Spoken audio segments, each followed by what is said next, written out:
Muy buenos días a todos. Un placer, un gusto estar aquí en este canal de BAF para poder conversar sobre el dengue, mitos, realidades, algo de control también. Espero que les interese. Muchas gracias a todos por conectarse. Vamos a tratar de hacer una charla que les pueda ser útil a todos, a cada uno, tratando que sea un idioma simple. Eh, es muy importante que toda esta información es estrictamente confidencial, y no se puede difundir fuera de este evento, ¿no? Así que les pedimos especial atención a este punto. Mi nombre es Marcelo Hoyo, soy gerente técnico de soluciones especiales y profesionales de la empresa BAF Argentina. Soy egresado de la UBA, soy gerente ya de BAF hace más de 33 años y hace 17 años que estoy en el área de higiene ambiental. Y bueno, es un tema en el cual me he especializado y trabajo mucho en contacto con las diferentes áreas de las plagas que son vectores, tanto lo que son roedores, moscas, cucarachas y también mosquitos y enfermedades zoonóticas como el caso del dengue. Así que vamos a meternos en este tema que nos preocupa a la vez porque este año hubo muchos casos de dengue en nuestro país y en Latinoamérica en general, y vamos a ir metiéndonos para romper algunos mitos y paradigmas sobre este tema, ¿no? ¿Qué factores influyen en el desarrollo del dengue? ¿Por qué en Latinoamérica desde hace ya cerca de 20 años que estamos con presencia de casos permanentes de dengue? O sea, la enfermedad está, cada año está presente en nuestros países. En Argentina a veces hay ciclos donde aparecen más casos, menos casos, pero ¿por qué? Si tenemos todo, tenemos conocimientos, tenemos productos, tenemos gente, tenemos capacidad, tenemos equipos, ¿qué es lo que ocurre por el cual el mosquito está ganando la batalla y está trasladando el virus de un lugar a otro, ¿no? ¿Serán que faltan recursos económicos? Tal vez hay un tema de prioridades. ¿Faltan diagnósticos preventivos? O sea, ¿falta hacer un poco más de prevención? A lo mejor un tema de entrenamiento y detección temprana del insecto, algún problema de organización en los equipos de medio ambiente urbanos. Tal vez hay un tema de comportamiento de nuestra gente, de la sociedad, de nosotros como individuos en cuanto a lo que es el ordenamiento. ¿Faltan alguna herramienta química? ¿Mm? Y bueno, estas son las preguntas que nos hacemos, ¿no? Pero yo creo que el eje de todo esto a veces es el desconocimiento. O tal vez porque cada uno tiene una visión del problema y de la realidad algo diferente, o sea, cosas en común y cosas que son distintas. Y tal vez eso hace que nos complique a la hora de implementar un programa de control del vector y de prevención de la enfermedad. Si nos fijamos en las estadísticas de la campaña de lo que fue en la línea naranja del 2015 al 2016 respecto del 2019 al 2020, que es este ciclo, le llaman ciclos, de las diferentes semanas epidemiológicas, los ciclos van de julio a junio, de un año a otro.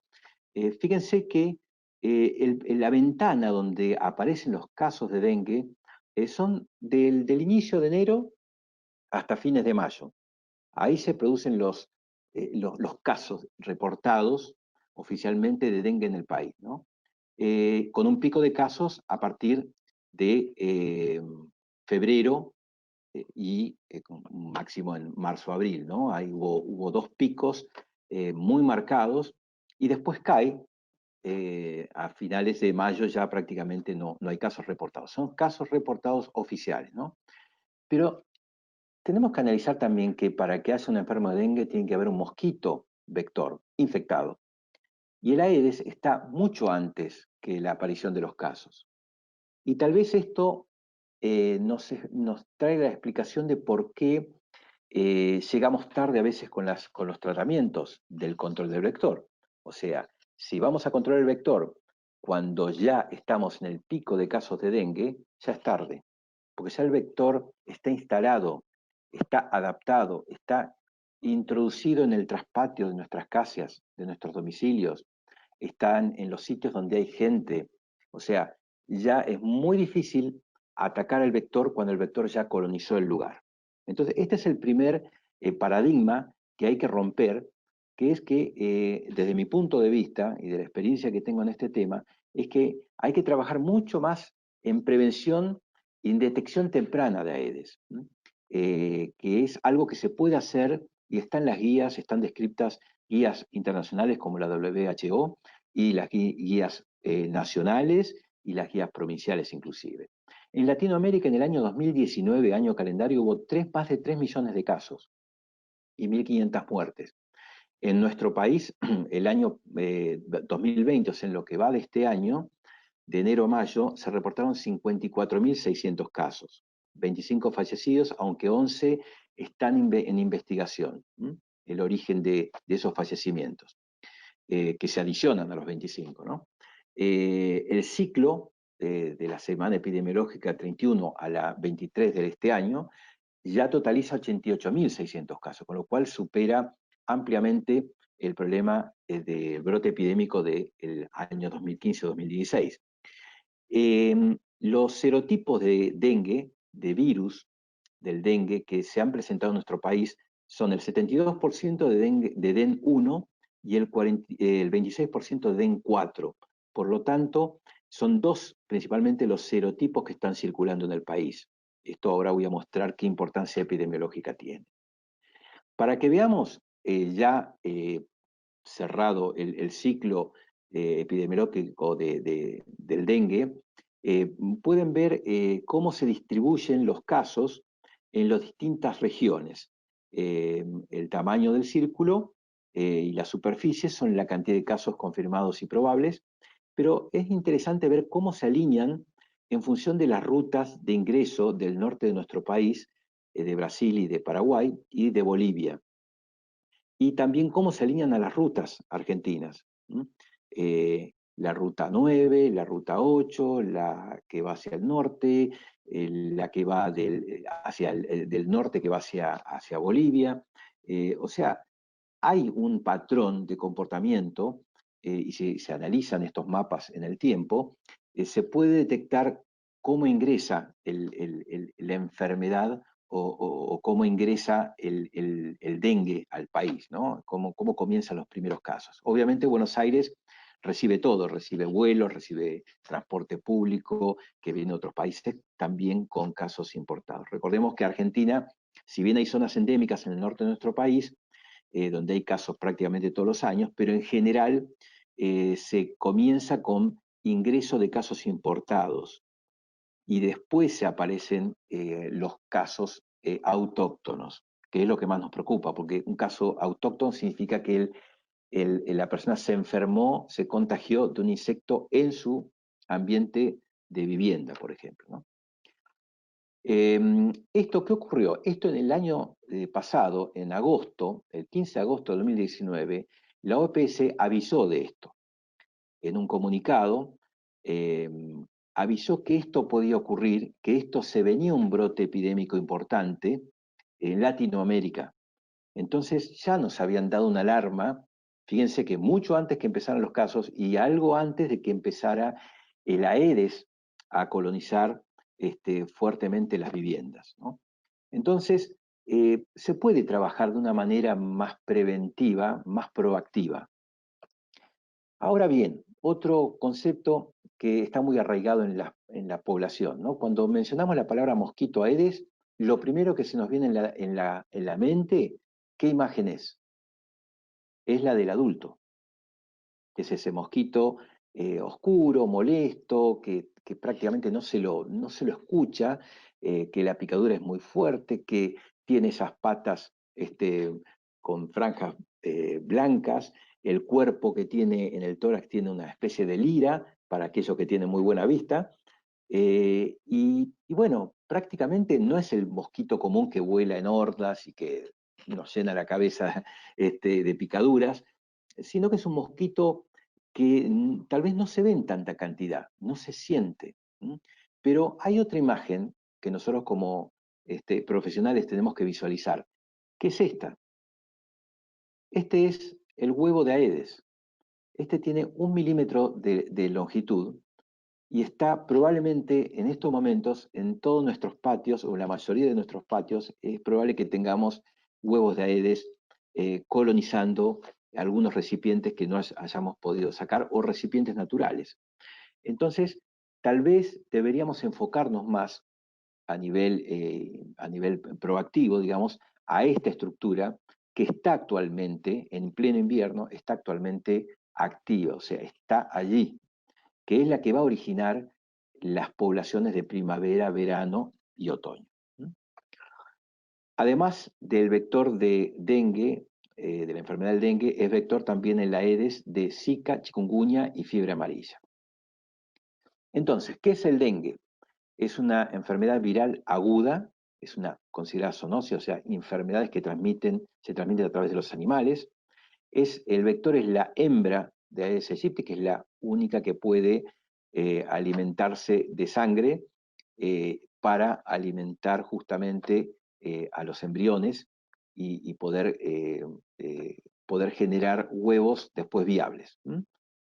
Los serotipos que están circulando en el país son el DEN 1 y el DEN 4, pero sabemos que hay 4 serotipos de virus circulando en muchas partes del mundo. Otro punto importante es cuáles son los síntomas. Yo sé que muchas personas que estarán escuchando acá han tenido dengue seguramente y pueden explicar con más claridad lo que significa eso, el dolor, la angustia y lo que significa tener un dolor muy fuerte de cabeza, un dolor retroocular, una fiebre muy alta, que no cae, y un dolor articular y muscular muy fuerte. También traen vómitos, náuseas y alguna erupción cutánea, que en este caso, bueno, vino a convivir con el COVID-19, o sea que complicó mucho todo este tema también, ¿no? Pero ven que los síntomas son algo distintos a los del COVID.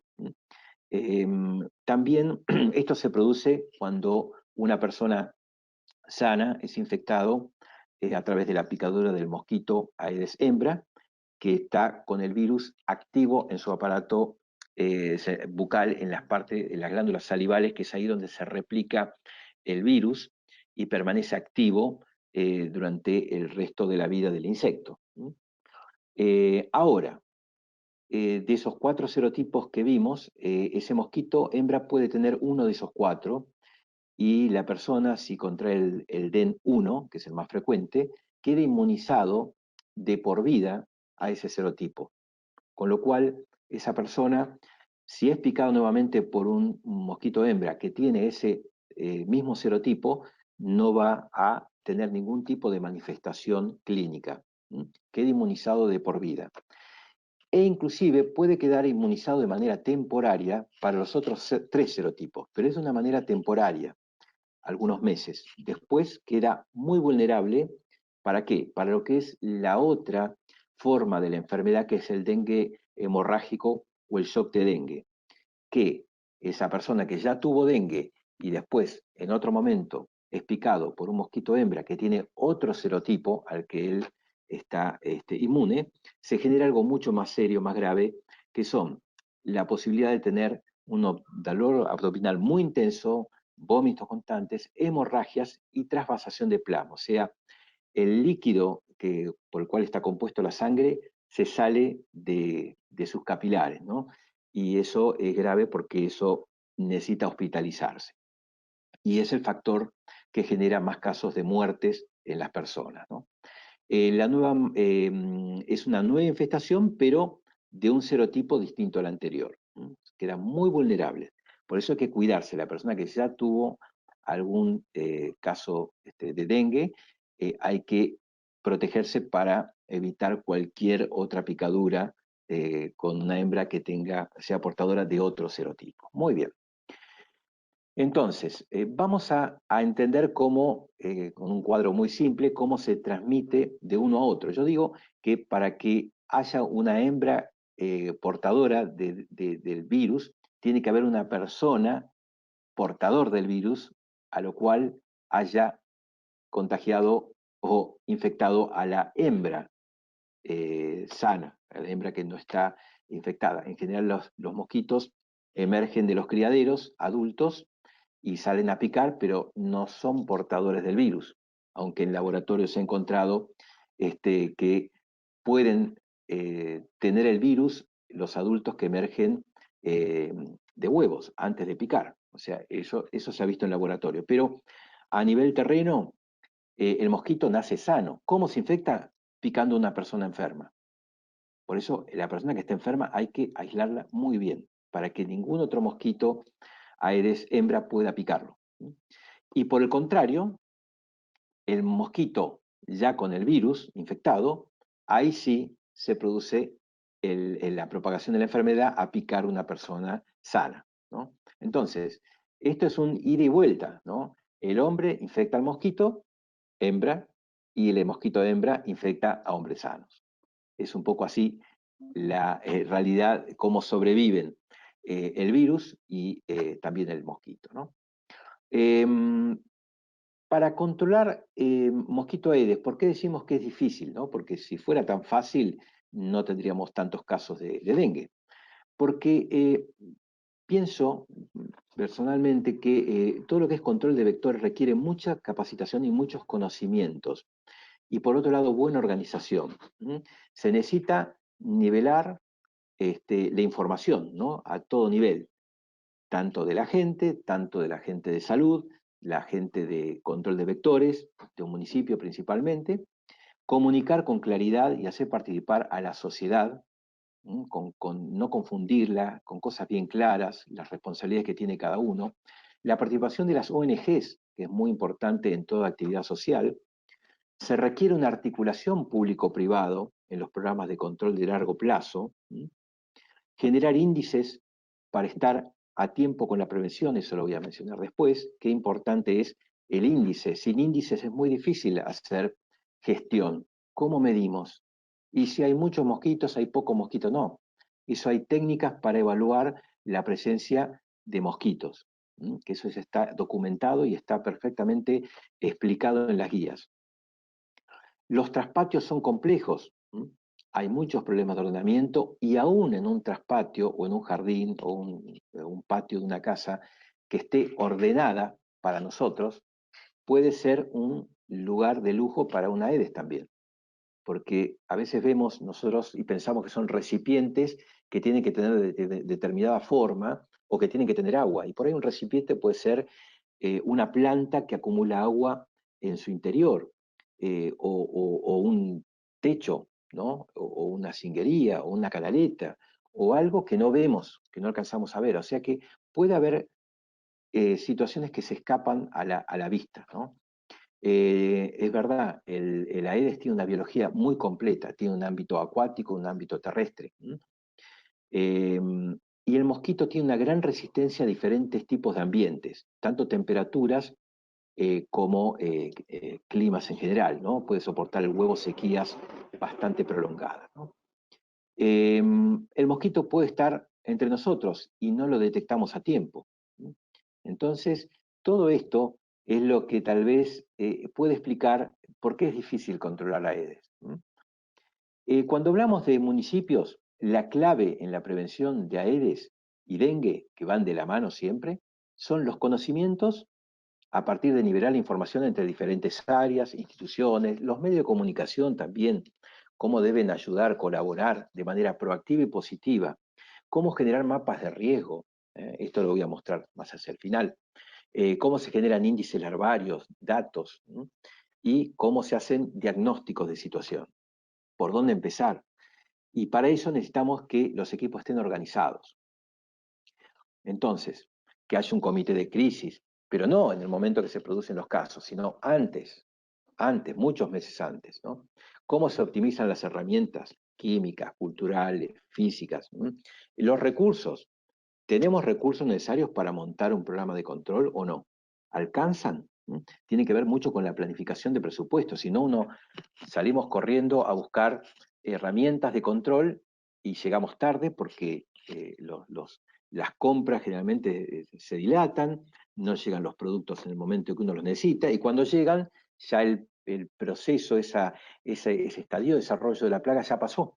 Entonces estamos aplicando algo para controlar un estadio que ya no está más en el lugar.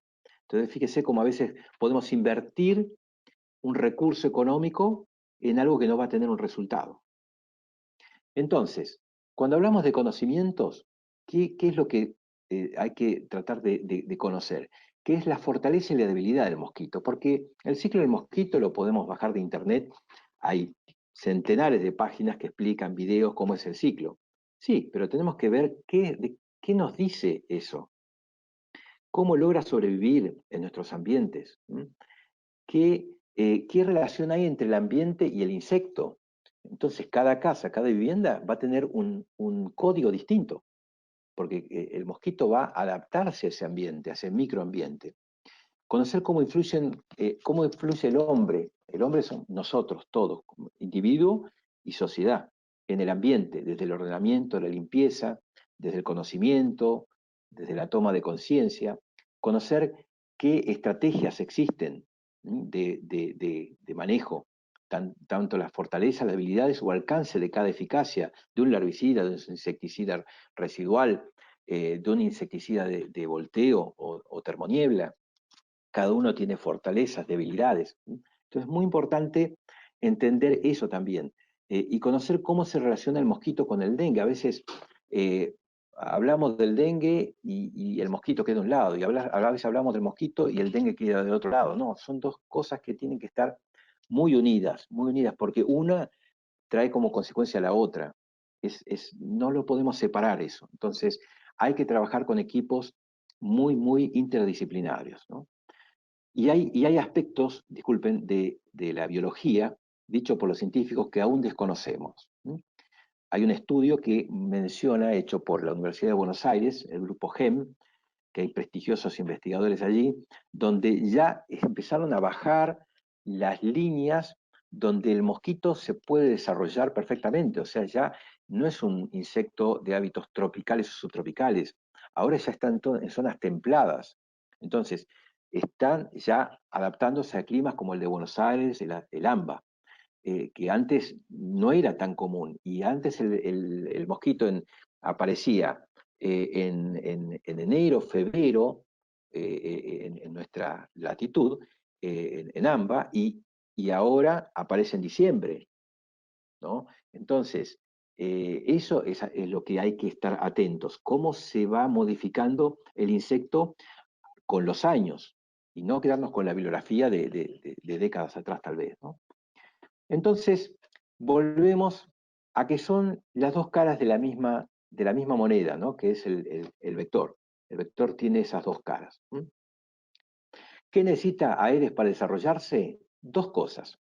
Alimento, que es sangre, si bien los adultos de Aedes se pueden alimentar de jugos de néctar de las flores, o sea, ese es el alimento base, pero la sangre la necesita la hembra para poder desarrollar sus embriones, sus huevos en el abdomen. Entonces, necesita sangre, o sea, seres humanos. El mosquito es muy afín al hombre, no tanto a los animales, pero sí está muy relacionado con el hombre. Esto tiene que ver con los traspatios y los peridomicilios con la gente, o sea, es gente. Acá el alimento somos nosotros. Y también los sitios donde pueden oviponer los recipientes, ¿no? A eso me refiero. Acá muestro una imagen de un cementerio, donde todavía se siguen usando floreros con agua así como ¿no? Que tenemos en casa seguramente, y donde esto es un elemento grave para el desarrollo de Aedes, un elemento crítico, donde el agua, si está por más de 7 días en el lugar, ya puede cumplir el ciclo completo, huevo, larva, pupa y adulto. Entonces, fíjense que son dos elementos lo que necesita Aedes para colonizar. El ciclo es algo un poco más complejo, pero tiene una fase acuática y una fase terrestre, donde el mosquito sale del estado de pupa y emerge como adulto, y ya hace su ciclo alimentándose y alimentándose de sangre, ¿no? Este ciclo se puede generar en 7 días solamente, eh, y estos dos que menciono con una R, significa que resisten muchísimo los químicos, o sea, un larvicida o un insecticida, y lo mismo que la pupa. O sea, es algo que eh, le agrega una complejidad al control, porque podemos utilizar un larvicida para controlar larvas y un insecticida para controlar adultos, pero nos quedan dos patas incompletas dentro del control. Por eso el descacharrado o el control de recipientes es tan importante en la gestión, porque podemos eliminar huevos, larvas y pupas solamente con dar vuelta un recipiente. La hembra puede colocar 400 huevos en su ciclo de vida, que es de 45 días para la hembra y aproximadamente 15 días para el macho. O sea, hay una fase que no vemos o que no se ve tan fácilmente y una fase visible que es el mosquito adulto.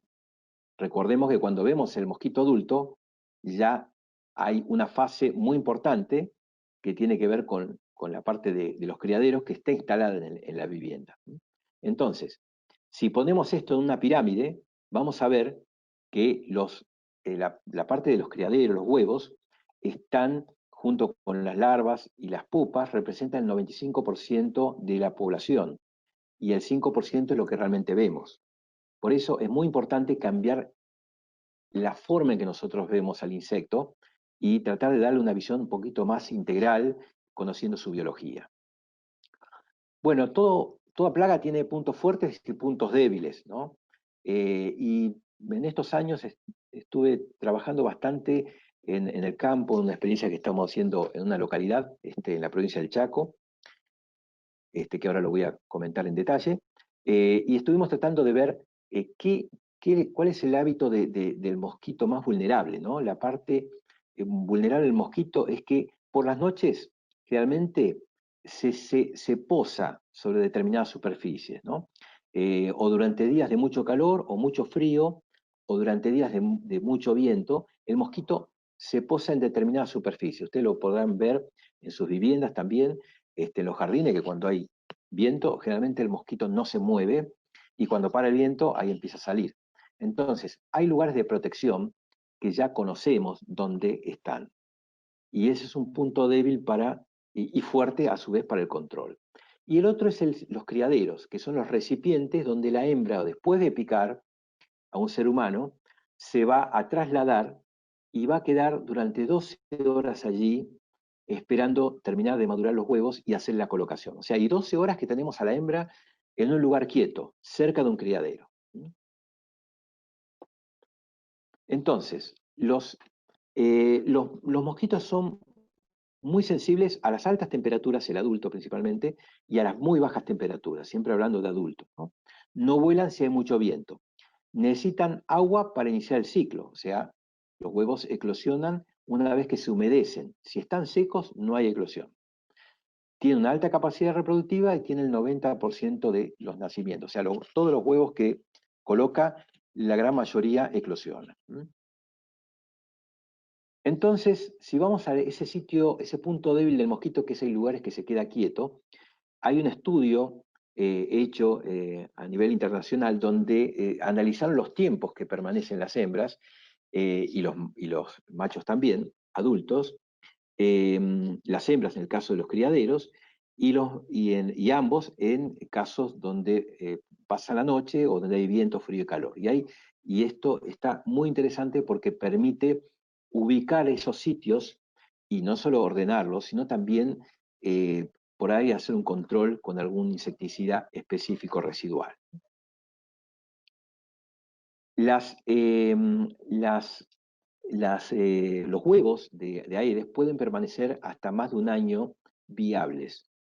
Y la eclosión es escalonada, es algo que han descubierto también, es que los huevos que están colocados ahora en todos los traspatios de nuestro país, donde hubo Aedes colonizando el lugar, esos huevos pueden estar en situación de sequía o pueden estar en situación de agua, húmedos, digamos, y aún así algunos no eclosionan y lo van a hacer más adelante. O sea que no todos eclosionan al mismo tiempo, si no la especie se perdería también.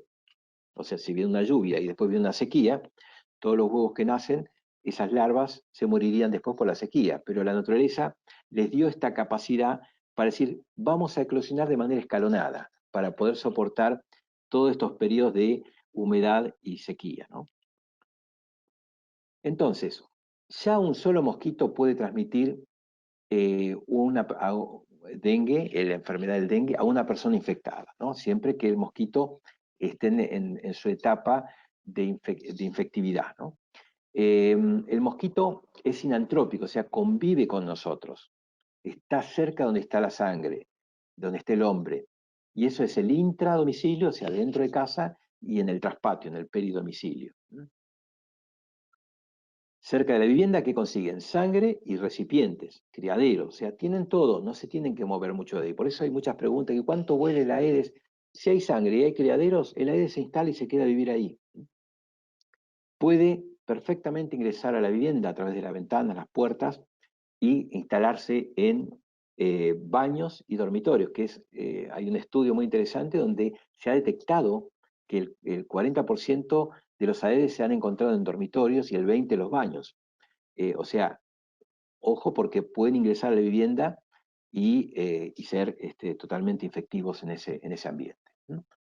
Entonces, ahora vamos a la parte de la guía de control. Hay guías desde el año 1994. Yo siempre hago referencia a una que publicó la OMS, que ya creo que no está más en la página del OMS, que es la 548, pero yo tengo copia de esa. Si bien está desactualizada porque los productos muchos ya no se utilizan, pero conceptualmente es esto. Es esto. El control vectorial se basa en capacitación, en diagnóstico de situación, en planificación y organización. Y ahí vienen los pilares, ¿no? El control cultural, que es lo que estuvimos mencionando, la destrucción de recipientes, el ordenamiento, la limpieza y el trabajo comunitario. O sea, esto se hace entre todos. Y esto tiene que ser permanente.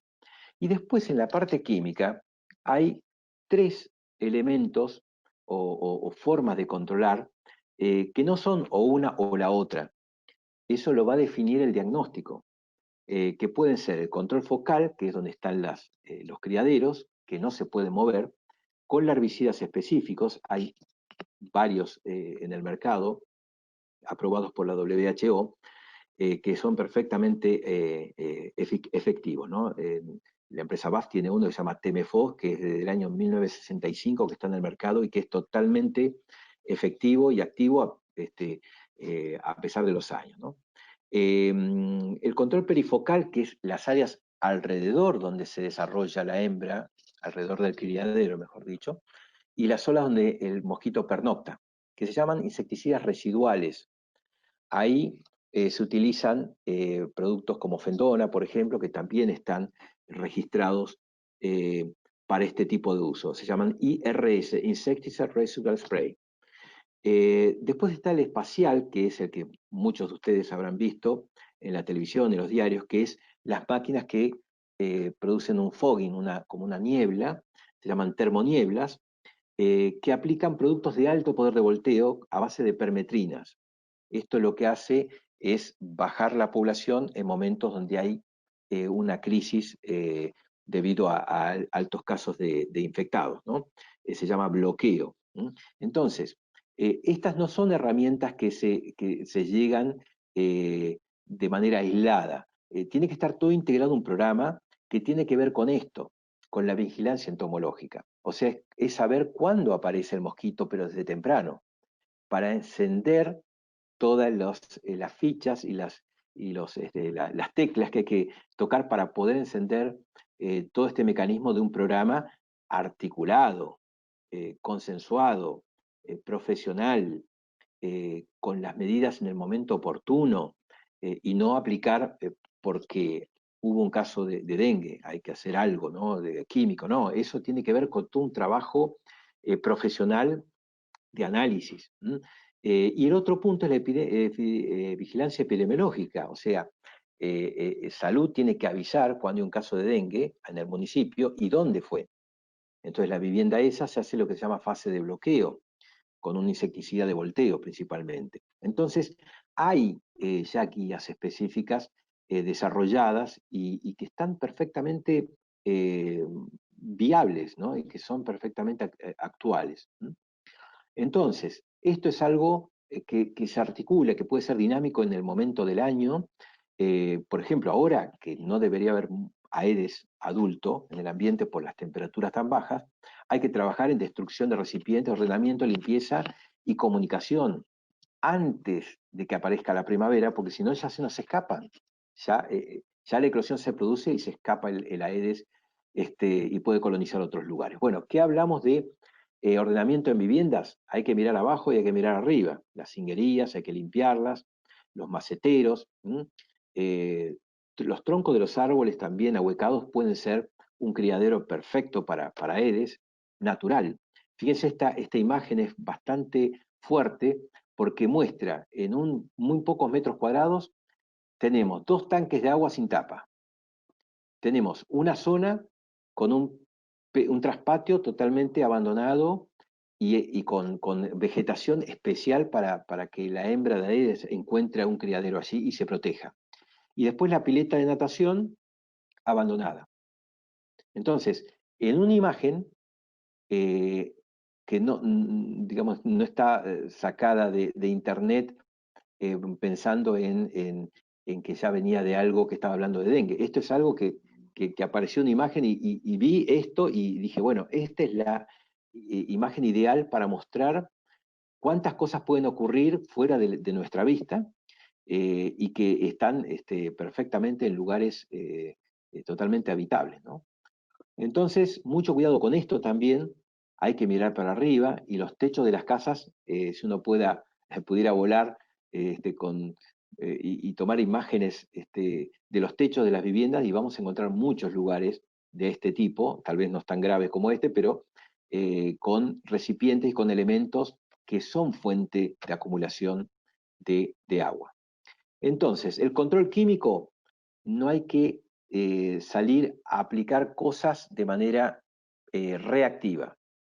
Como lo establece el manejo integrado de plagas, MIT, es hacer actividades proactivas, o sea, pensando antes eh, bien lo que es lo que vamos a hacer, viendo los índices, y eso es lo que nos va a indicar si se aplica un larvicida o un residual o una permetrina, en qué momento y de qué manera, para que sea de alto impacto y que no genere muchos recursos costosos para el municipio.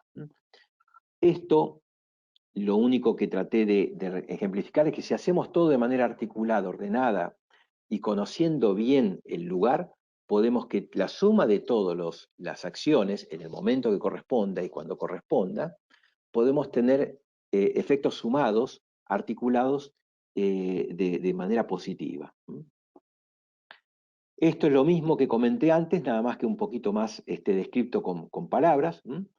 Eh, no nos olvidemos de la vivienda en el interior, que es importantísimo. Si hay mosquitos en el interior, es trabajar con aerosoles, con insecticidas, con repelentes, eh, cosas que ya son de uso doméstico y no esperar que venga alguien a controlar, ¿no? Eso lo podemos hacer nosotros mismos con los productos autorizados, ¿no?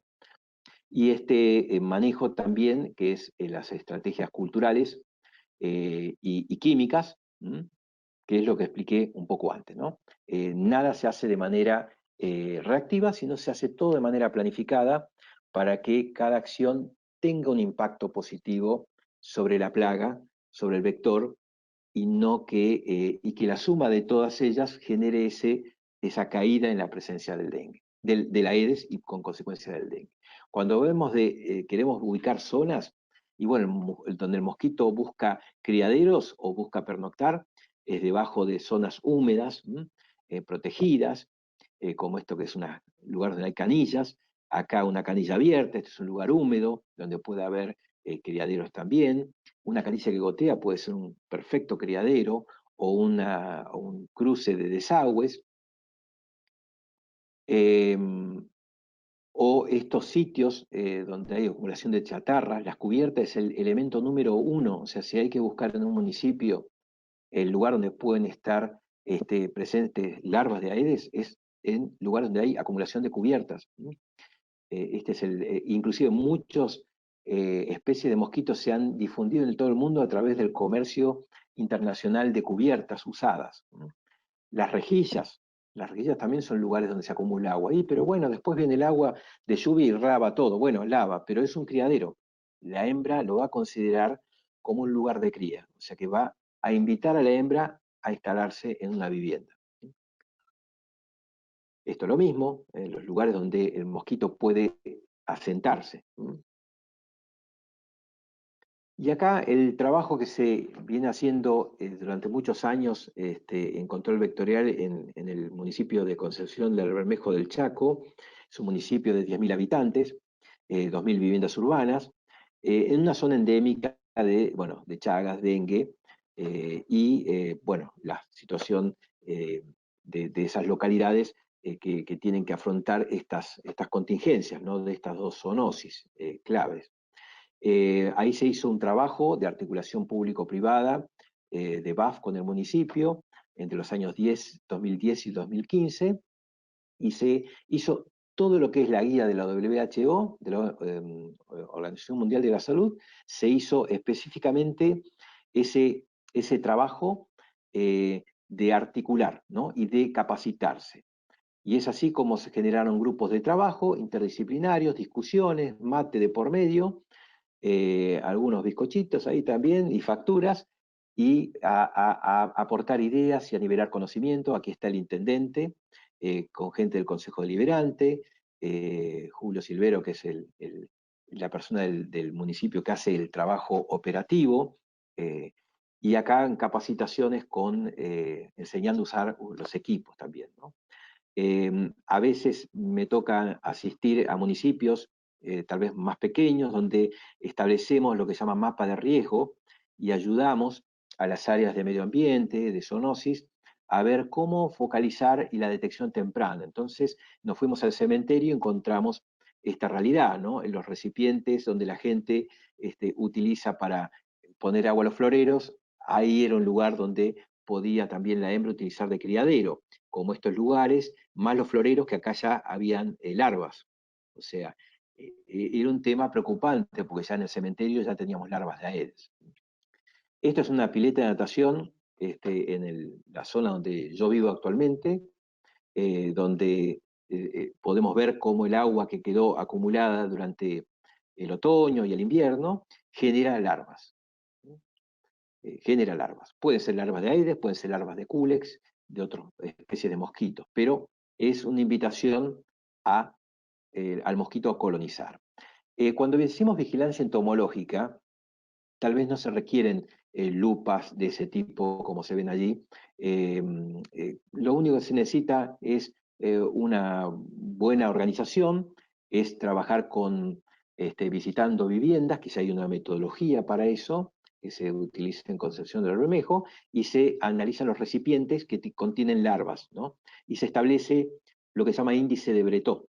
Si se detectan, por ejemplo, en 757 casas, 28 recipientes positivos, eso significa un índice de 3,6. Si vamos a la escala del índice, nos da que estamos en un bajo riesgo. Índice de Breton significa que es un índice que nos permite anticiparnos a un brote de dengue en la ciudad. Si estamos por la zona verde, vamos a estar mucho más seguros que si estamos en niveles de 5 a 10 o mayor de 10 de índice de Breton. Entonces, una manera de chequear cómo estamos en un municipio es a través de los índices.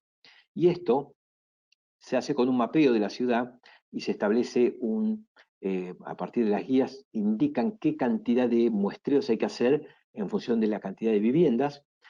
Y esto es un índice que se tomó en Bermejo, con todas las manzanas, las casas, todo, y si ponemos esto como un semáforo, el índice dio 3,6, o sea, estamos en una zona verde. Entonces, si uno en primavera, dependiendo de la zona de la Argentina, o si estamos en países más tropicales, bueno, hay que hacerlo permanentemente. Esto, el índice de Breton, es la herramienta es el termómetro de la Aedes que nos puede anticipar a un posible brote de dengue.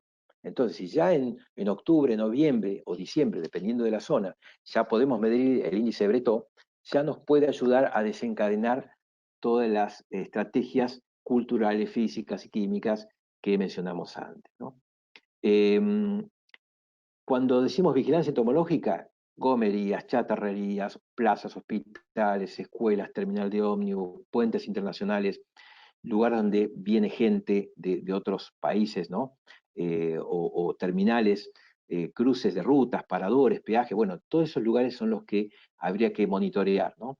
Eso permite evaluar el avance de la Aedes, actuar fijando prioridades, esto permite mejor la organización de los tiempos y los recursos, nos anticipa a un riesgo de brote, eh, que, que, es algo que tenemos que evitar, de dengue autóctono, o sea, tenemos que evitar, no podemos evitar que ingrese gente con dengue de otros países, pero sí podemos manejar que esa persona no infecte a otros Aedes que haya en la población, ¿no? O en la ciudad. Entonces, ahí está el trabajo de estar antes de que llegue la persona infectada. Por eso las curvas, tenemos las curvas de prevención, o tienen que ser todo el año las acciones, o tienen que ser en momentos previos, muy previos a la aparición de los casos importados.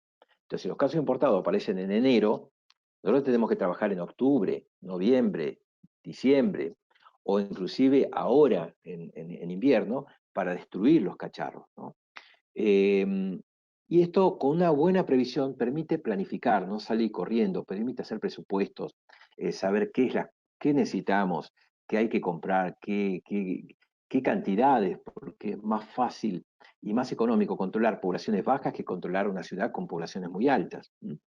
Entonces, esto es lo que se hace, es ir a las viviendas y, por ejemplo, tanques que no tienen tapa, se le pone el tapa.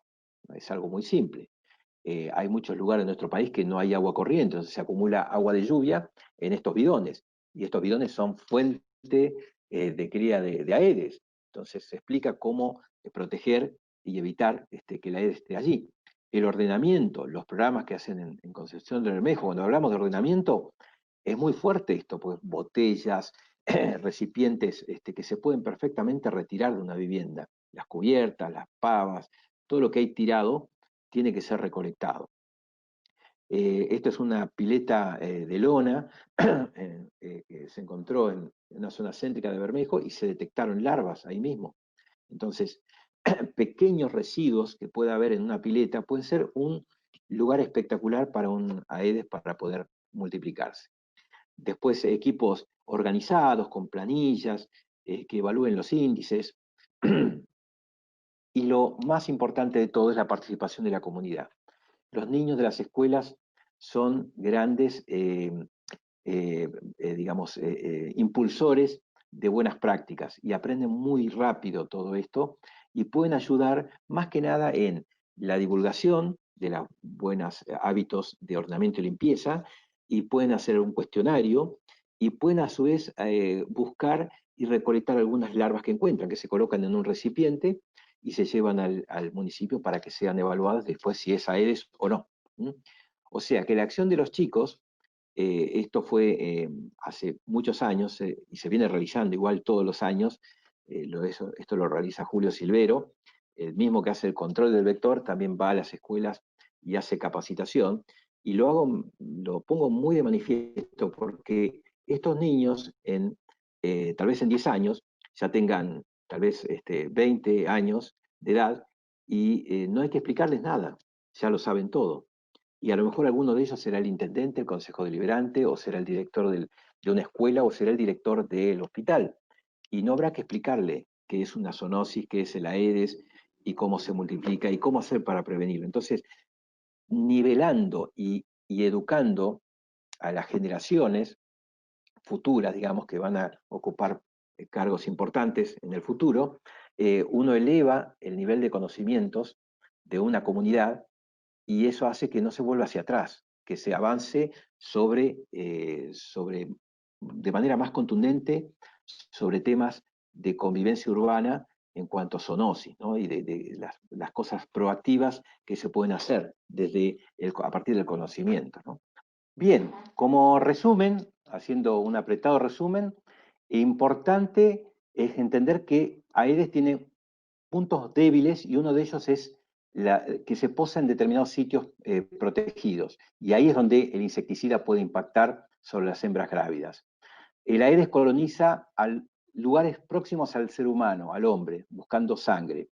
La detección temprana del vector es clave, porque esto permite un mayor impacto sobre el vector principalmente y actuar cuando hay baja población. Las bajas temperaturas alargan los ciclos del mosquito, está mucho más vulnerable. Y esto permite, a través de la vigilancia entomológica, hacer una detección de huevos y larvas. Detectar casos de dengue importado es muy importante. Informar, salud tiene que informar a control vectorial para que hagan las acciones de bloqueo necesarias. Y otro aspecto importante que tiene que ver con el trabajo coordinado, tiene que estar basado en conocimiento y organización. Estas son las bases de los programas de control de vectores y específicamente dengue, ¿no? Todo está descrito en las guías globales, no hay que inventar nada, está todo perfectamente identificado allí. Los municipios, es interesante, importante por lo que hemos aprendido, es articular acciones con diferentes acciones sociales, no hacerlos uno mismo porque no se puede, es necesario articular con otras áreas. Los programas deben planificarse con buenos diagnósticos entomológicos, epidemiológicos, de manera que genere índices confiables. Las herramientas químicas son una parte importante del control, pero no son las únicas. Es muy importante toda la actividad integral y articulada. El insecticida residual, dentro de las herramientas químicas, es una herramienta muy, muy importante justamente por esta acción residual de 25 a 30 días en los lugares protegidos, que permite controlar hembras grávidas con 80 o 50% en el abdomen. La suma de todas estas acciones profesionales, en el momento oportuno, de una manera organizada, con mucha educación y capacitación, son realmente las que permitirán actuar sobre la Aedes y bajar el riesgo de brotes de dengue. Así cerramos esta presentación diciendo que evidentemente el comportamiento del hombre juega un rol clave en el desarrollo del mosquito. Ya sea, podemos actuar para minimizarlo o para que haya más mosquitos. De las dos formas podemos actuar, negativamente y positivamente. Por eso es muy importante la acción comunitaria y la educación. No hay nada que pueda superar el valor del conocimiento. Ese es un mensaje que les dejo, que aprendí en estos años. Y ya para finalizar, agradecerles a todos por la compañía, por este tiempo increíble donde nos metimos en un tema muy complejo, pero muy actual. Si hay alguna duda, por favor, están los datos de contacto y espero que les haya interesado y les haya gustado la presentación. Muchas gracias y buenos días.